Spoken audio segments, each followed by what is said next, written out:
Rochester Local Podcast. My name is Becky Monpetit. I am the owner of Rochester Local. And today, I am very excited. And I'm with Andy and Kristen Fickman. Hi. Hi. I'm so excited you're here. Thank you so much for having us. And before I introduce you, I've got one really important thing to say. Thank you so much to our sponsors, First Alliance Credit Union and the Edit Shop, for your beautiful styling of our studio. Yes, isn't it lovely? It's gorgeous. I love it. I know. You dig beautiful. Andy and Kristen, Yes. hi. Hi. I'm so glad that you're here. Okay, so before I tell everybody who you are you? I'm Kristen Gura Fickman. Mm-hmm. This is my husband, Andy Fickman. Yeah. I am a screenwriter originally from Rochester, Minnesota. Yes. And we just moved back a couple years ago. Yeah. And now we are here with our family, just kind of loving our new community. And for me, my old new community. And for Andy, a totally new community. Mm-hmm. And we're just loving it. So here's how I introduced who was coming on the podcast to my kids last night. Okay. Hey kids, mom and dad are doing a podcast tomorrow. You want to know who is on? Yeah. A Hollywood writer and director. And they were like, oh my gosh, oh my gosh, oh my gosh. Evie said to me, do I get to stay home from school? Oh my God.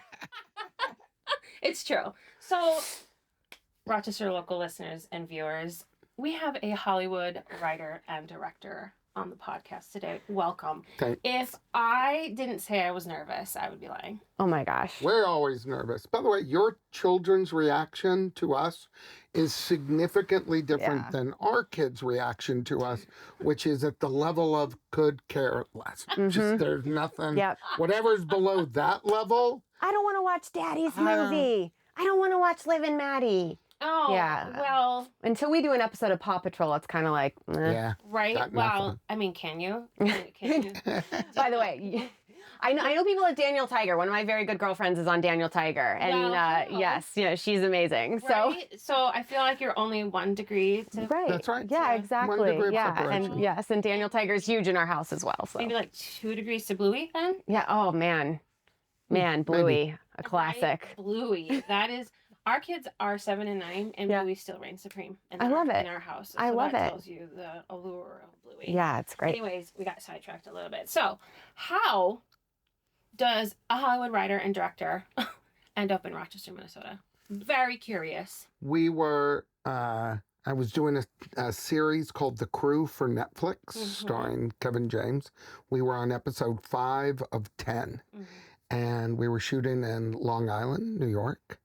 And this little thing happened called the pandemic. And it was March in New York. And Netflix, along with everybody else, was like, we're going to shut down for 2 weeks. Sure. And then that should pretty much clear this, whatever it is. Yeah. Clear up So the situation. we walked away from the set. They said, go home. You got 2 weeks off, and then we'll come back and finish. And my son, Austin, was at USC at the time and finishing school, and his mom is there. And so he had a place to go. He was safe. And we thought, well, Kristen grew up here in Rochester. Her mom, Jan, still lives here. We were minutes away from the Mayo Clinic. We thought, well, if there's 2 weeks to spend, let's just go from New York over to Minnesota. Sure. Georgie and- was like 9 months. Yeah, and we have not left.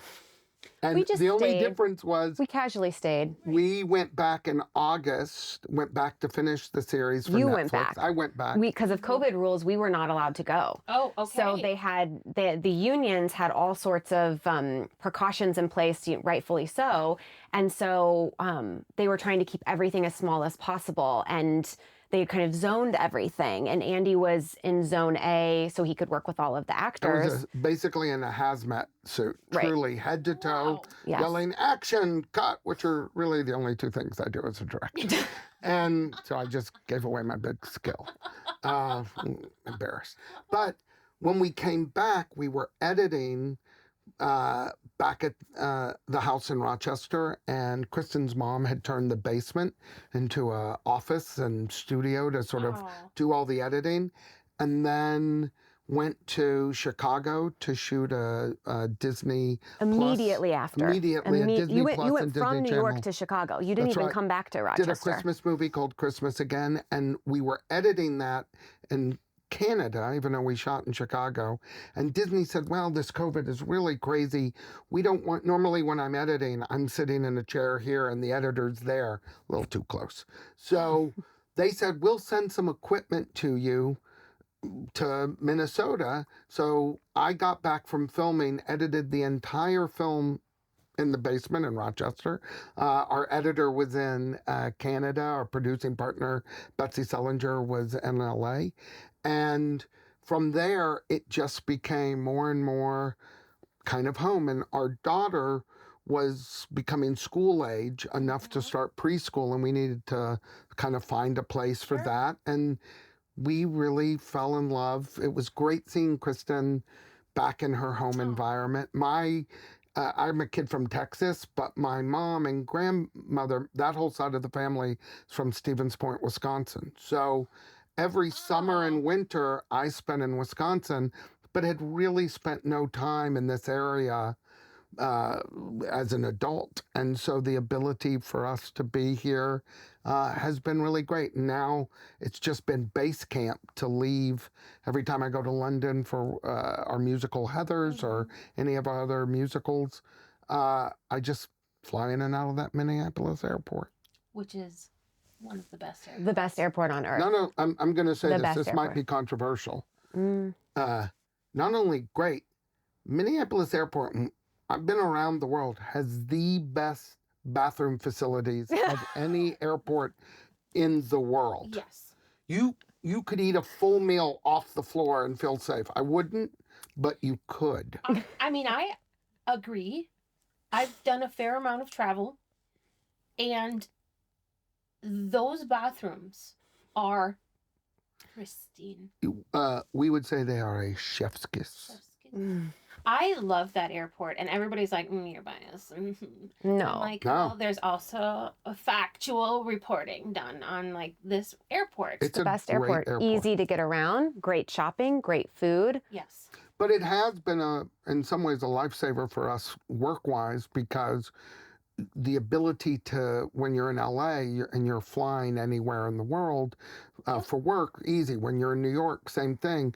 That was a concern, was if we're in Rochester, how quickly can I hop on a plane? Sure. And Minneapolis, the direct flights to LA, the direct flights to New York, direct flights to London have truly been just part of our now Amazing. work process. Amazing. Wow, what a story. I love this. And what I think I love too is that, sure, the biggest part of the pandemic is over, but you've stayed. Oh, yeah. We stayed. I mean, I think I've rediscovered Rochester in a completely different way. I mean, I went to boarding school for high school. So I was at St. John till 8th grade. I was on the Lourdes tennis team in junior high. Great friends who are still here, which is a blast. And now we all have kids, and that's really fun. And then my best friend, Katie Kopetsky, she is now a physician at Mayo after training in Dallas for 8 years. Oh, wow. So it's just like we both ended up back here at the exact same time. And she's Georgie's godmother. And, Georgie, just absolutely loves seeing her. She came to the pool with us, had dinner last night, just kind of like on the fly. So that stuff is like really incredible and lovely for us. So yeah, I think what's most striking to me when I hear you talk about Rochester is that you've had the opportunity to live in these places where maybe you'll hear people in Rochester aspire to live to. Sure. New York, LA, and your choice is here. Every town has their pros and cons, of course. But for me, I was kind of like that very, cliched country song about a girl trying to kind of like get out of her small town and then ended up back there. And I really embraced that. I love that. I love Rochester. I love raising a family here. We definitely miss our friends in LA and New York, our family in LA. Austin's in LA, his mom, Alyssa, their family. Like, we miss them terribly, but we try to see them often. But it's really, really nice to be here. And Rochester has so much to offer these days. There's so many wonderful restaurants. And so we're really loving it. And it's a great place for Georgie to grow up. Oh, well, I, for one, am so glad that people like you have chosen to live in Rochester. It brings so much vibrance and diversity and loveliness to our community. So thank you. Thank you. I mean, this community is amazing and it's been so fun. So we're having a great time. We're trying to get to know for me, it's trying to get to know the town. And I grew up I'm from West Texas, Midland, Texas, and there's a lot of similarities from growing up in that small town environment. And then we moved to Houston. And so in some ways, the Midland to Houston vibe is a little bit like Rochester to Minneapolis. Oh, sure. So getting used to both that world, getting used to this new football team to root for, like all of those things are Right? kind of part of the learning process. So usually we drive by things and I'm like, have you ever been there? Have you ever been there? Have you ever been there? And sometimes she has, a lot of times she's like, he's always like, you are the worst. Cause I'm usually like, no. And I'm like, well, okay, now we're going there. So I have a list, keep a long list of all the places and restaurants and things I want to do. I will say he has been a huge part of us rediscovering Rochester, because a lot of I'm stuck in habits from like you just revert back to this is where I went, like, you know, I go to the rack, I go to this restaurant, I do this, you know, and so he's been a great part of being like, well, let's do that, and we found some awesome places, and so that's been really fun. Well done. Yeah, I love it. It's the director and me directing our life. Oh, someone's got to do it. That's poetry, right? I love it. Poetry. All right. So I sent over some questions. Yes. We're going to jump into those. Are you ready? Let's do it. I will fully admit that, as she knows, the odds that I looked over the questions are always 0. I love this. But I'm ready in a moment's notice to answer. He's an improv master. I love Yes, this. and. Yes, and. I've never written a speech for any time I have to introduce something, so. This is great. I know, he's annoyingly good at stuff. All right. We just talked about LA. What is the difference between, I don't know why I asked this. What is the difference between an LA and a Rochester burger? $20. Really? Yeah, easily. Also, the best burger in town is Blue Duck. I'm going to say it. And do you want to tell the Blue Duck story? I will tell I'll tell the Blue Duck story. We work a lot with Kevin James. We've done film and TV and his special, and we love him. And he came not too long ago to do his comedy at the Civic Center. And we were taking him and our friends that he was with to dinner. We said, we want you to go with us to Blue Duck. And he's like, great. We go, and by the way, they were very gracious. His set ended pretty late, and so they stayed over. They were so lovely. That was where we did our engagement. Our rehearsal dinner. Oh, call it what you will. Pay the price. Thank you. By the way, I think I paid the price. I think I'm still paying that price. Every day he wakes up. We did our rehearsal dinner Thank you. right as they were opening. So for Blue Duck is very much home for us. Yes. And I said, you got to get the burger. The burger's insane. And Kevin and I truly have spent years sending each other the best burger places in the world to go to. Okay. He had that burger, loved it, ordered a second one, and every time we go, we take a picture of the burger and send it to him, and he gets angry. So I would say Blue Duck wins. I will make one caveat, which is not LA, because I found when I got to LA from Texas, In-N-Out is the big burger in LA. And I was not an In-N-Out fan because I grew up with Whataburger. Oh. And to me, it is hard. Until I'm at another Whataburger, everything else is like in another tier down. Sure. Yeah. So, okay. Blue Duck reigns, though, for me. Blue Duck I could bathe great. in that sauce they put on it. Yeah. AJ is also a Blue Duck burger person. For my 40th, which happened over COVID. I turned 40 when COVID hit, right? Oh my goodness, yes. AJ arranged for the Blue Duck truck to set up shop in our driveway. Yes. Oh AJ my goodness, for AJ the win. wins. Also a great name because my initials are AJ. Well, there you go. So I'm a big fan already. Are you a Joseph? I'm an Andrew John. Well, we have an Andrew Joseph here. So there you go. Very close. So You know, we have heard, I asked this question, what is the best burger? And I mean, It's Blue Duck. Yeah, It's Blue Duck. all right. Best Rochester adventure you've been on. It can be like something crazy that happened, or Rochester area. What's the best adventure you've been on? We had a lot of fun during the pandemic going on like outdoorsy things. Yeah. And I would have called myself like an indoor girl prior to this. Sure. And now, and Georgie, of course, I got an outdoor kid. You know, sure. all she wants is to be outdoors. Of course. I would say probably Oxbow or Quarry Hill. We love doing that. Those are fantastic and have been a big part of our let's go, let's go. Also, the county fair. We had a lot of fun. We had a lot of fun doing And I'm a big flea market hound because in LA we have the Rose Bowl flea market, which is spectacular. Yes. But we did the Gold Yes, Gold Rush, right? Gold Rush? Yes. Did you go to the Rochester or the Orinoco one? No, the Rochester. Rochester one. We got to do the Orinoco one next. Okay. Becky's like, let me explain this to you. When we get to the history section, Okay. I shall. We'll go. Great, we'll go. about this. Yes, we do that. And I'm trying to think what else.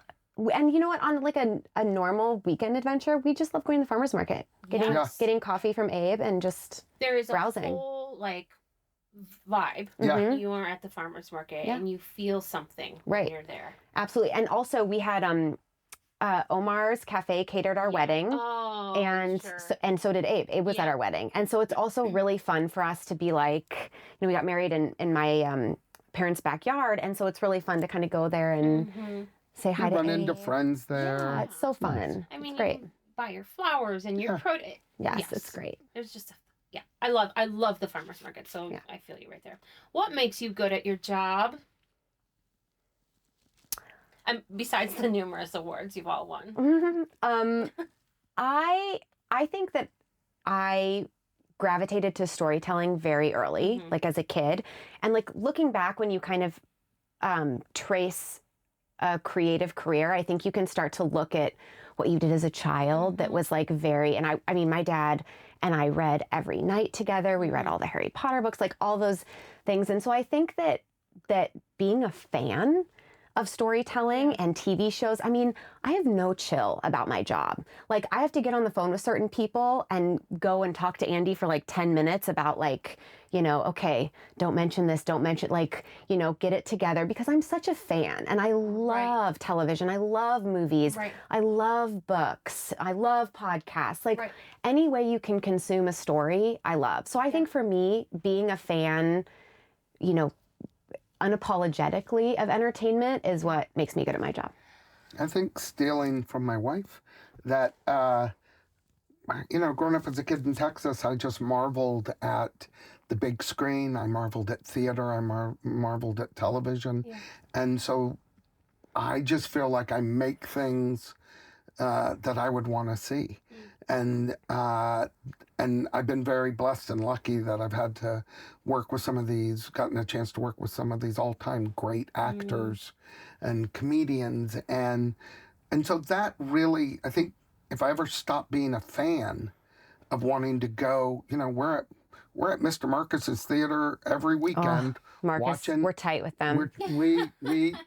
But if I ever grew tired of it, I wouldn't be very good at it. So, and then seeing, when people come up and say they love She's the Man or Game Plan or Parental Guidance or Liv and Maddie or Heathers, I get inspired to then give them something new. I love that they love all the previous stuff. I want to just keep giving them something else. Wow. And I want to add one thing. I think Andy is a big cheat sheet for me in my career, because his career has been so prolific and so incredible and full of things that I love.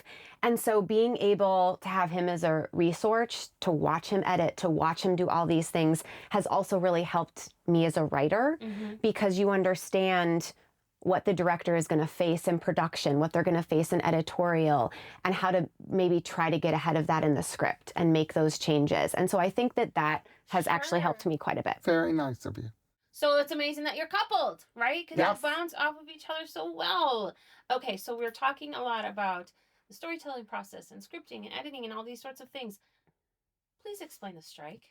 This is a big deal, and it is affecting your careers, your lives, your livelihood, and it's such a big part of your industry. But in Rochester, Minnesota, we can feel a little removed from it. Right. Can you please explain, for those that may not understand, what the strike is? Sure. Well, it's a huge deal.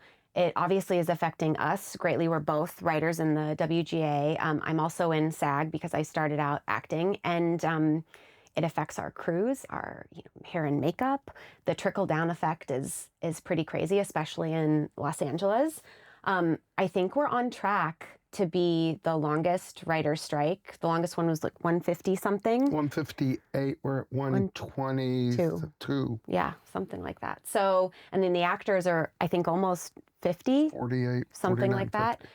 So the Directors Guilds reached a deal before we went on strike. And as a director, the Directors Guild has never gone on strike in history.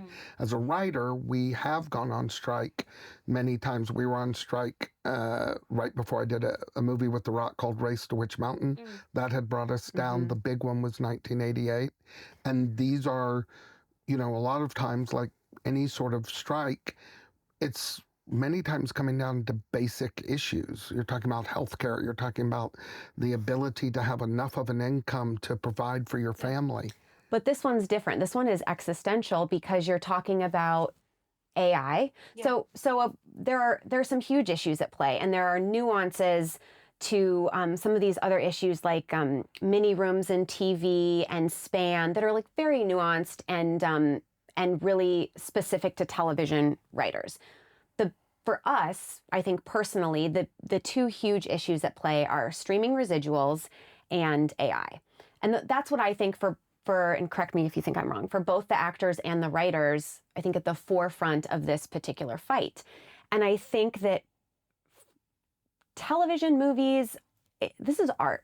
I know it's show business, but it's art. It's American culture. I mean, you look at what Barbie did this summer. Right. You look at what the Eras Tour did this summer. You look at what Beyonce did this summer. And not only are they financially uplifting the economy, there's been like this notion that we have reclaimed femininity in a way. The things that used to be cliche, we can embrace now. Like it's become a cultural movement that is so significant. And AI is not going to do that. AI can't write comedy. It's not going to write Ted Lasso. Not going to write The Crew.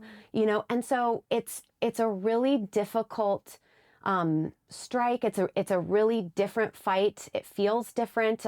2007, I was just entering the business, and so it was all, and that was all about the internet. And I think that there is a lot of distrust between the guilds and the AMPTP right now, or the studios, because in 2007 they were kind of like, internet's not going to be a thing. Streaming's not going to be a thing. Don't worry about it. We can renegotiate this later. They negotiate every 3 years.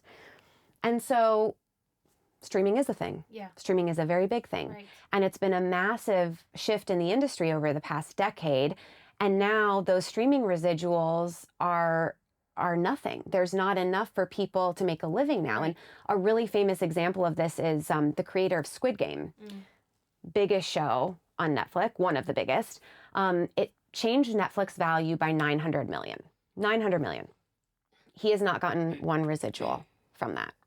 And the residuals, which really sometimes are hard to kind of comprehend because there is an initial salary, but the residuals has been factored in over history, which is as an actor, a writer, director, as they get older, that residual is paying them. And for many times, that's how they survived the pandemic. That is how they can survive. And as they get older and can't work, that is their pension. That is their, and it used to be very simple model that if I do a show and it airs on CBS and then it reruns 4 or 5 times, you get a check. And it always diminishes as no one's expecting it to go up.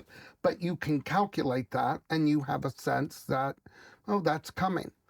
Once streaming got involved, they didn't provide numbers. So what would happen is if a show that I did wound up on streaming, I don't know if that show has played 1 billion times. I don't know if that show, but I'm not going to get any numbers that's going to equate to that. There's no data transparency. And even when they're saying, well, we'll give you some transparency, but we won't give you that model in terms of a payment scale. And so a lot of this is, and it always gets tricky when I talk to my friends in Texas who are like, they'll say things like, look, if I'm an exterminator, if you hire me to come out to kill the bugs in your house, then you've paid me and I've done my job. I don't get residuals if 3 weeks later, the bugs still aren't there. And I say, I totally get that. But think of it as if I build something and you pay me for that, but the plan is that we will continue to grow. And that one thing I do for $10 makes $100 million. In theory, if I was a writer of a book, if I was an artist, if I'm a musician, in theory, that is, we're helping your company grow. So the exterminator will get a call every 6 months to come out and re-exterminate. And if you do your job, great. And actually, if the bugs come back tomorrow, you're probably not getting that call. There's another company. So I think we've kicked the can down the road a lot of times. And this is just a weird moment, too, where both the writers and the actors, and to a degree, the directors, all contracts were up at the exact same time. And so it's very hard when you see the heads of Disney and all places we've worked. It's very hard if you see that person has made $50 million in a bonus, and you're talking about somebody who is looking to make an extra $700, which is the difference between putting food on the plate, helping the kids. So I think that's the struggle that we're in. It doesn't look like it'll end anytime soon, but that will affect, the last big one gave the birth to reality television, all those shows that weren't covered as scripted. Now people will start feeling less and less movies coming out, no new television coming out, and it could be this way until early next year. Right, and I think for the actors, that the issue of AI, because I've had a lot of people say to me, well, AI, can't write a script. AI can definitely write a script, first of all. You would still need a writer to come in and work on it. You still need a human to be credited, but there is a massive snowball effect to that. And I think it's natural for any creative people, but especially storytellers, to look at something and go, what's the end of this story? What is that going to look like? And then you have all of these movies about AI. And so it's just this kind of very bizarre thing that it was not on my 2023 bingo card that the strike would be about. Would have been had you watched Terminator and gone, that thing is real. When he said, I'll be back, he meant for your job. That is exactly what he meant. That is exactly right. And he's like this all the time. Wow. But for actors, it's almost, AI is so mind-boggling. And one of the things that the actors are talking about is you have extras, right? You have career extras. You have people who do extra work for a living, or you have people who are aspiring actors and they start out at doing extra work. And what the studios want to do is pay extras for one day of work, which is $120, $60 low. And then they will scan your likeness, and then they will have it forever. And my first job in Hollywood was an extra. That was my entree. And it was a great experience for me. I worked on Entourage. I worked on Ugly Betty. I worked on Las Vegas. I mean, it was awesome. I think Lincoln Heights was my first job, which was at the time ABC Family show, which is now Freeform. But it was great for me. It was my first summer in Hollywood, and I learned so much. And I got to see how a film set worked, and I liked doing extra work. And so you can just kind of slowly see these jobs going away. And I don't think anybody is trying to ban AI. We know it's here. Right. That's very, very apparent. But regulations have to be in place. And in the first round of negotiations, the writer's proposal was flat out rejected. And I think the counter was meaningful consultation. There's a lot of meaningful consultation. A lot of meaningful consultation. And so that was scary. It was scary. And it's also scary to feel so undervalued in your job. And I was talking about this with one of my good friends yesterday, and we were talking about, she asked me, how do you go back to work for somebody who has made it so clear that they don't value your input? Right. And it's a very good question, and it's very valid. And there's a great strike podcast called Strike Talk, and they talk about that a lot too. Is like, are we going to lose people? Are we going to lose great creative minds? And so it's a really, I think it's a really huge shift right now, and I'm really proud of the writers. AI can't move the hair off the microphone. Thank you. Yeah. See? Exactly. Your job is safe. For now. Your job is husband. You're not for now. It is such a small point of a point that if you took everything that SAG, everything WGA was asking for, it still wouldn't be a dent. Yeah. But so it's the classic, the rich get richer and the poor get poor. And seeing that gap, it's very hard to see it close. What it would really mean is that the studios, yesterday a bunch of the studio chiefs met to hash out how they're going to deal with it. They're all opposing forces. So it's kind of like every football team owner gets together to talk about how they're going to handle a player strike. And all these guys, if everybody just came together, like, I tell you what, I'll give 10 million, I'll give 10, well, it's all paper money. If they did that, this would all go away. Right. And so, but there's a line that's been drawn in the sand. And it usually comes to that place of, well, if you give them this, they're going to want that. And you give them.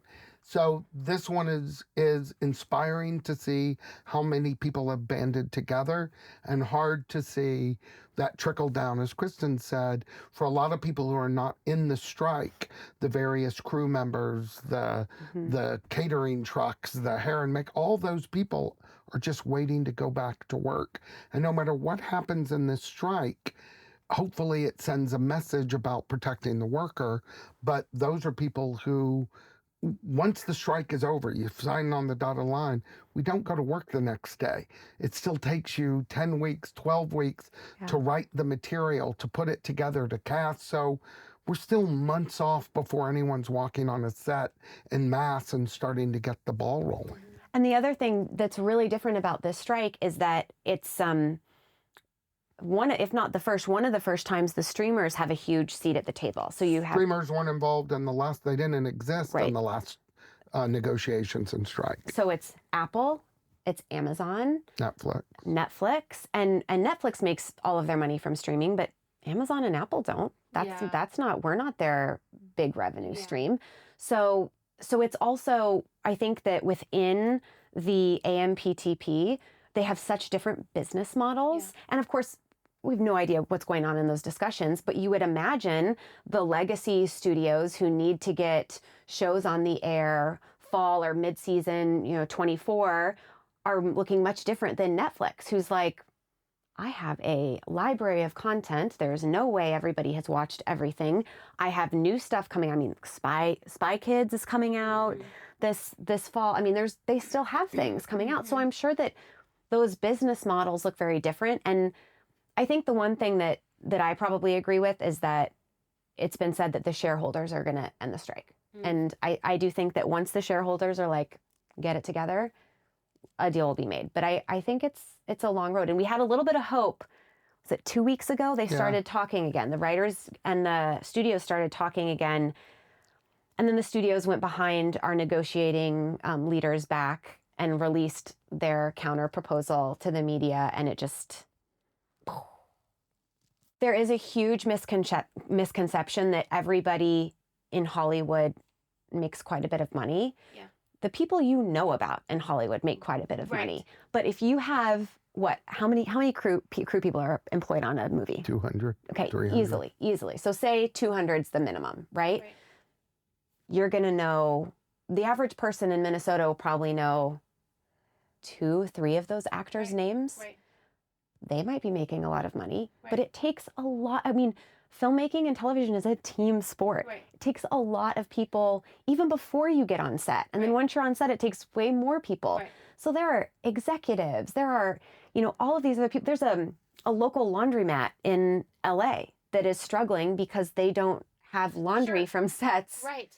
And so the trickle down effect is just like unimaginable. Well, okay, so I've been thinking a lot about this, and especially because you and I have become friends, and I'm a lot closer to this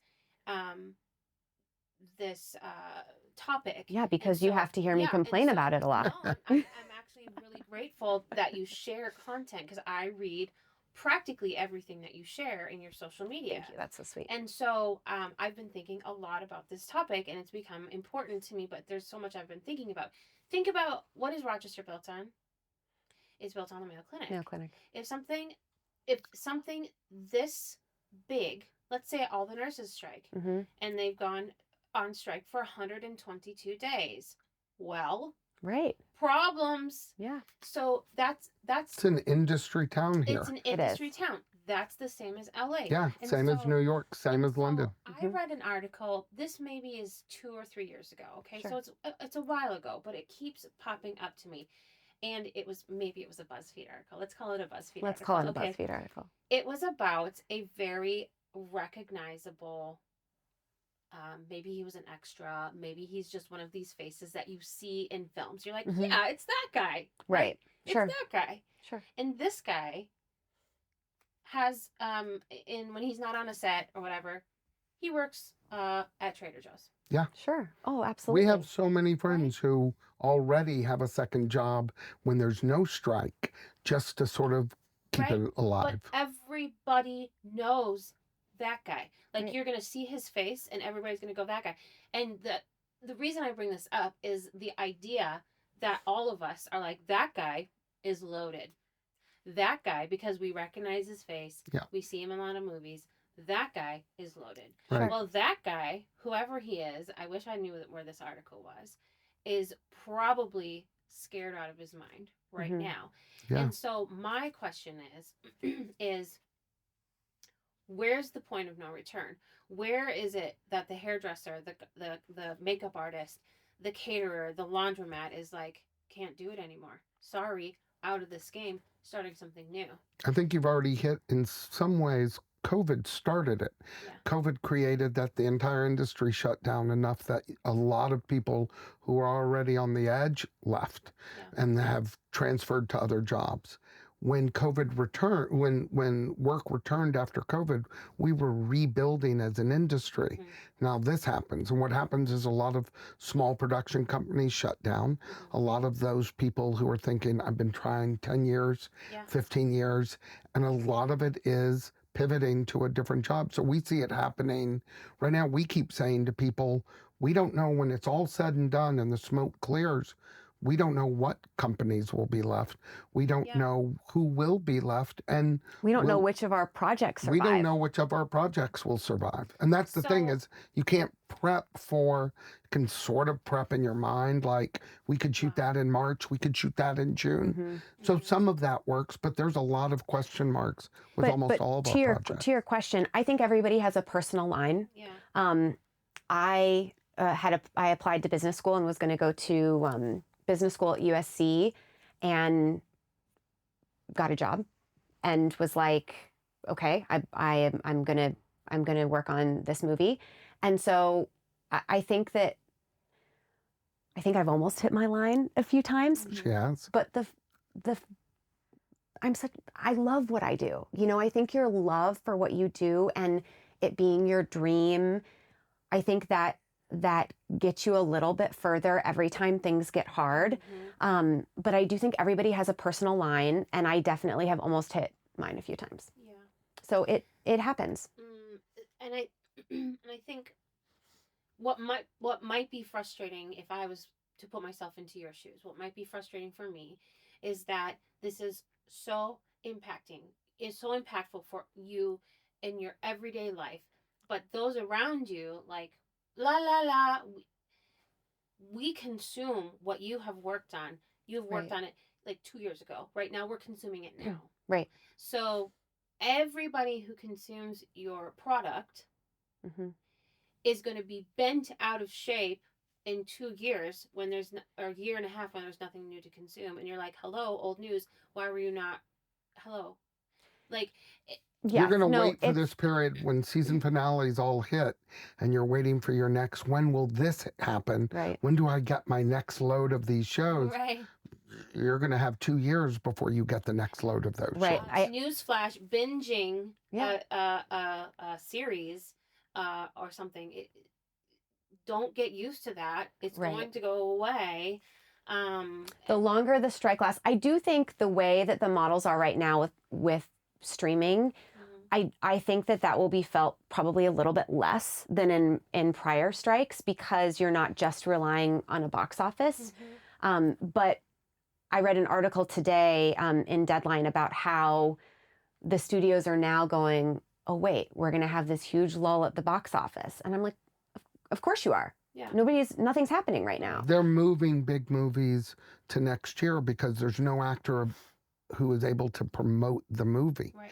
And we're seeing, as box offices come out, while there's been great success with Barbie and Oppenheimer, we're also seeing big movies that were supposed to do well, in which it couldn't because there was no one promoting it. And sometimes you need promotion for people just to be aware, oh, that looks funny, oh, that looks good. And that is now scrambling how next year's release patterns will happen. So it really is a domino effect for everything. Right. How has this affected your work, or individually or together? So we all kind of, when negotiations started in March, April, with the writers in the studios, I think a lot of us knew there's probably going to be a strike. We knew we were very far apart on all these issues. And so there was a little bit of there was a mad dash to get things written and get things done and in, so you could get paid, or they could go, maybe try to set up the project or go to actors, or whatever you could do once pencils were down. So, and that was May 1 at midnight, right? So we had a project we were writing together that we were trying very hard to get in. And then we got a call from the school that Georgie hurt her head and had her first stitches like 6 hours before the deadline. So we were in good shape. We made our deadline, but it was just one of those things where you were like, oh my goodness. So we were in a mad dash. And I think between the two of us, multiple things kind of in process that just everything, when pencils down and you couldn't do anything, you can't do anything. Can't negotiate. So you can't anything. negotiate, can't talk about it. We could talk as writer to writer, but you could not do the process of getting the material out, having writers, having actors sign on, nothing. That is across the board for every project now. So everything just stopped.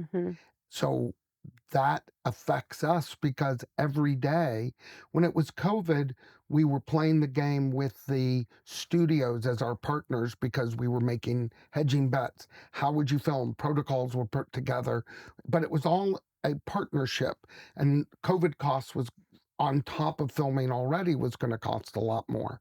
But you were kind of having these daily conversations, talking to the actors. By the time we started filming, everybody knew what the process was. And there was a sense of community. It was You're a sense trying of really community. hard to get this done. How do we get people back to work safely? And we did. And very proud of how much work we did during that time period. Now we are separate. And so everything is a conjecture, because I don't know if that studio still wants to make this movie. I don't know if they know, but all I know is that bills are racking up on their end. Nobody's getting paid. And what we're seeing a lot of is they're making those announcements of TV shows being canceled, and that we know movies will get canceled. And so the first day the strike is over, all the agents and managers and lawyers will be calling with a lot of bad news as well, saying studio decided they're going to cut this movie loose. They're not going to finish filming. Your TV show's getting canceled. So that scheduling will be a nightmare. Will be a nightmare, because everything now is at day one.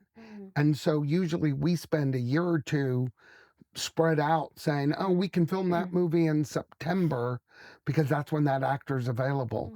Now that actor probably had 4 movies before September. Doesn't necessarily mean you pick up the order that it was going to go in. And because it's just Jenga, the whole time you're just moving the Tetris pieces around. I have a movie that I had 2 actors attached to right before the strike. And one of them, it's a movie I've been working on for 3 years. One of them is the person I originally wrote the movie for. So it is like a huge moment for me, and I'm so excited.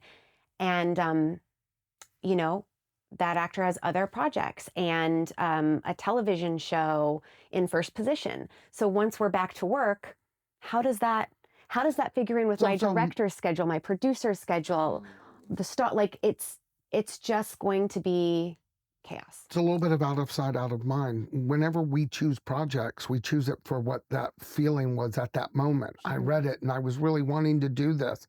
Well, the longer you go through COVID, the longer you go on a strike, the more you come away and maybe your personal life has changed. Maybe you're getting married. Maybe you're going to get a divorce. Maybe you're having a baby. You're having a baby. Or maybe you're thinking, you know what, over the past 6 months, I thought what I want to do next is X, Y, and Z.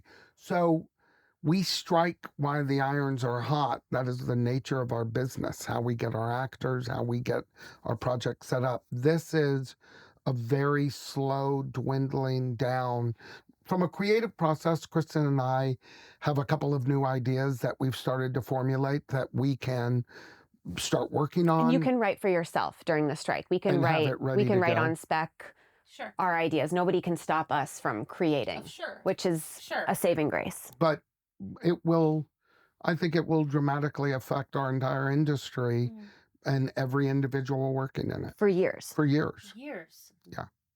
It's going to change the industry as you know it moving forward. I also think it's going to set a precedent with AI, with something that's so universal to many, many industries.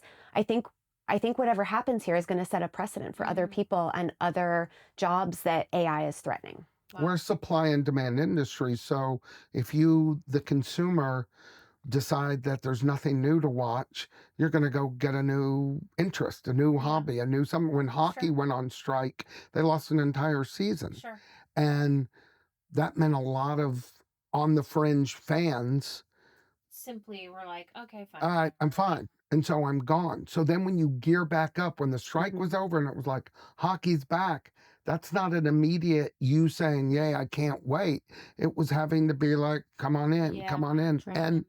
And so I think that is our challenge, is how not to lose you, the fan, and how quickly we can get your trust back. And we've been really blessed because Andy does a lot of theater. Right. And I was a theater major. Andy's, first love is theater. You're technically my first love. Oh, wow. That was nice. That was nice. Poetry. Very nice. Good for you. But theater is such a close nipping at her heels first love that just 1 or 2 bad days from Sometimes Kristen, theater would. I do. Yeah, he does get confused. I get confused a lot. Yeah, well, thank goodness for Heathers. Heathers. I want to end our conversation on something so serendipitous with you living in Rochester. And I think we were having coffee. And I said, so, and you had no idea. And I had no idea. You literally told us. I had no idea. You told us that Rochester Rep was doing Heathers next year. I checked because our amateur rights sometimes people don't get the rights to our show, and we generally don't check, but I was talking to Kevin and Larry who wrote Heathers. I was like, hey, I'm told it's happening in Rochester. Just to give you an idea of how close this show is to us, Kevin and Larry, who wrote the show, Kevin married us in the backyard here in Rochester. Larry played the keyboard, and 2 of our Heather Max, of the original Heather Max, sang. So this is, we are a Heather family. Our dog's name is Heather. Listeners, Heather's the musical. Kevin and Larry wrote the musical. Correct. Yes. Andy is the director. Andy is the director. Of this outstanding Broadway musical that is also in London right now and is like On the West End and on tour. And you can see it on Roku. Yes, you can watch it on stage Roku. capture from our West End show. Overemphasize the popularity of this show in London. Like, Andy can't go on the street in London without people being like, "Are you Andy Fickman?" Right? By the way, that was excellent. That is Good actually job. excellent, true. Yes. But we reached, thanks to you, I reached out to the gentleman who runs Rochester Rep, and I said, weird question, random. My name's Andy Fickman. I'm the original director of Heather's LA, New York, London, and it's part of my professional resume. And he has been so lovely, and we'll arranging a time that when they get cast, we'll go and meet everyone and hopefully do a talk back with the audience. And we can't wait to be there. Will you tell me what date that is? I will. I'm going to buy tickets for that.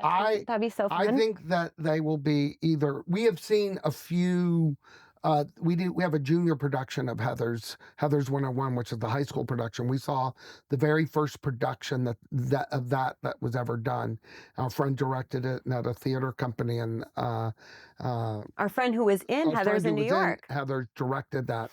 We went and fell in love with the cast, and we still talk to them on Instagram. The original Heather Mack in that show is now in college, and she's still very close. And so Heather's just. It's been in my life since 2000. I was editing She's the Man when the two original producers of Heather's who had the rights came to me and said, do you think this could be a musical? One of whom is now my manager. That's right. And very close friend. Small world. Small world. Small world. Well, having you on this podcast, which for the listeners and viewers is now going to become the first official two-parter for the Rochester Local Podcast, because there's just so much to talk about. So much. Has been a delight. Thank you so much. Thank you for being on part 1. We're so excited. We can't wait for part 2. We can't wait for part 2. We can't wait for part 2. We feel we have to go get new jobs, so we'll have new things to talk about. Yeah. I think there's going to be a lot to talk about. Fair. So, thank you so much for listening and watching, and we hope to see you out and about.